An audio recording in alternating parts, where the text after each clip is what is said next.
the use of simple and natural remedies. To many of the afflicted ones who received healing, Christ said, "Sin no more, lest a worse thing come upon thee." John chapter 5, verse 14. Thus he taught that disease is the result of violating God's laws, both natural and spiritual. The great misery in the world would not exist did men but live in harmony with the Creator's plan. Christ had been the guide and teacher of ancient Israel, and he taught them that health is the reward of obedience to the laws of God.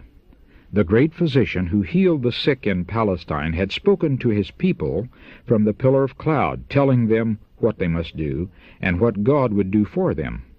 "If thou wilt diligently hearken to the voice of the Lord thy God," he said, "and wilt do that which is right in his sight, and wilt give ear to his commandments, and keep all his statutes, I will put none of these diseases upon thee, which I have brought upon the Egyptians, for I am the Lord that healeth thee." Exodus chapter 15, verse 26. Christ gave to Israel definite instruction in regard to their habits of life, and he assured them, "The Lord will take away from thee all sickness." Deuteronomy chapter 7, verse 15.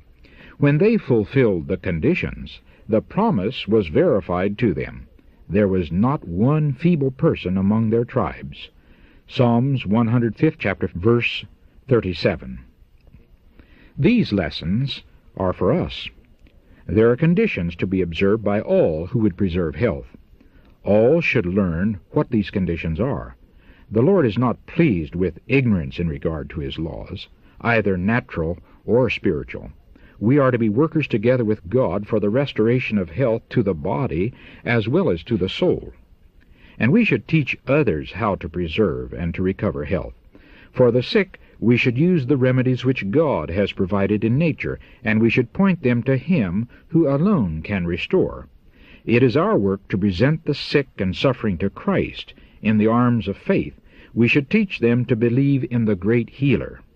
We should lay hold on his promise and pray for the manifestation of his power.